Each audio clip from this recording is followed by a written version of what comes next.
Hey, Sarah Stanley here. I just got back from an amazing ride. The weather was absolutely beautiful. I'm in Colorado, and it was about 61 degrees, and there is no way I was going to be inside all day long. Of course, training always takes me outside, so that's amazing. And instead of a run today, I decided to get on the bike, and it was just amazing weather and 25-mile-an-hour winds. So let's just say my ride out was pretty tough, and my ride back was like in almost half the time. So it was great. I climbed about 2,000 feet, almost up to 7,000. So that was awesome, and my legs felt great. I feel fantastic. My nutrition feels just like perfect right now. And you know what? Hard work does pay off. So whatever you're going through, like, keep persevering. It's pretty awesome. So I was thinking about a bunch of things, which, of course, if you have been following me for a while, that is no surprise. And since we're kind of winding down on football season and Super Bowl is coming up, one of my friends posted today about, just getting out and being active. Set yourself like a fitness goal and go for it, whether that's a 5K or an Ironman or maybe 100-miler or a marathon, like whatever it is, just like get out the door and do something, or even just volunteer.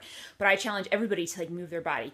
And it's funny because I'm an ultra endurance athlete. I have run numerous long distance races. I've done 400-milers.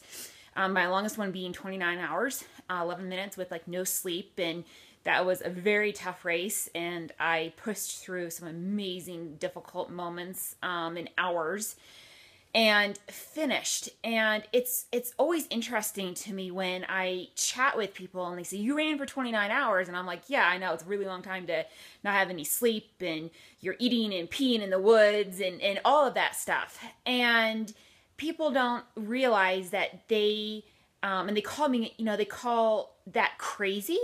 But what I think is crazy is sitting on a couch or in a bar watching mindless TV. So let's talk about football.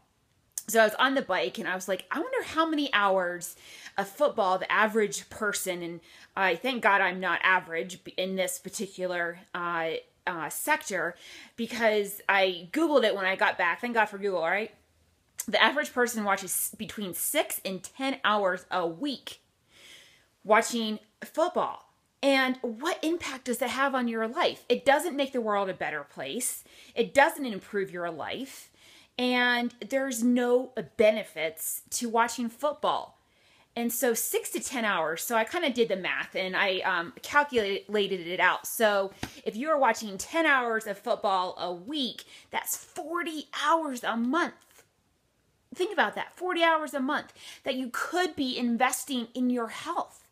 And then you say you don't have time to be active and to cook food, and you're just too busy, but yet you're watching 6 to 10 hours of football a week.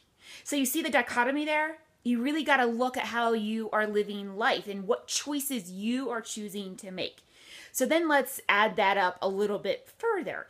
So if we're watching 10 hours of football a week times 4 weeks in 4 months, do you know how many hours that is? That's 160 hours. Digest that for a little bit. That is a lot of time doing absolutely nothing. You're not improving your brain. You're not improving your health. You're not improving your life. You're not improving the world around you. It's mindless.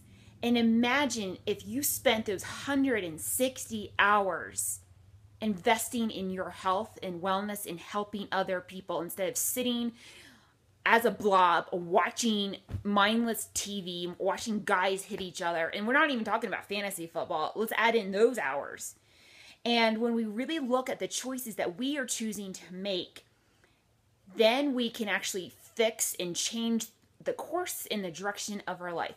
Choices got you here, and choices can get you out of here. So it's really important to actually find out where you're spending your time. Just like where you're spending your money. Like, how much money are you spending on coffee and pedicures and manicures and takeout? And same thing with time. Like, where are you spending your time? Is it watching football? How are you improving your life? At the end of the day, you should be able to at least name one thing that you improved your life. whether that's eating a superfood, whether that is fitness, physical activity, just moving your body, whether that's helping another person, whether that's shopping local at a sustainable market, really diving into what you're putting into your body. You definitely need to be able to improve your life every single day. And that's the amazing thing, that God has given us this beautiful life and this beautiful world. And it's up to us to take care of our bodies and this planet He's entrusted us with, and live the life that you are created for. So I am kind of on a high from my awesome ride, and I just really want you to make choices that improve your life, because they not only will improve your life, they will improve the lives of everybody around you, because our choices and our actions just don't affect us, and they don't just affect me. They impact everybody. Just like when you buy coffee.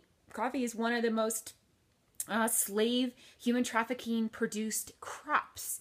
And so when you buy coffee, you got to make sure that you're buying it, as fair trade, close to the source as possible. So again, there's many different things, but really dive into how you're spending your time this week. Where is it going? And how do you want to improve your life today, this week, this month, this year? We're in January. It's January 18th, 2015. And I beg of you to get out of your excuses. I've never seen excuses change anybody. And if you are defending your excuses, that's a sure way that you really don't want to change. So take the excuses out of the equation and start living life. All right, my time is up. I want you to live free, and I will see you next time. Cheers.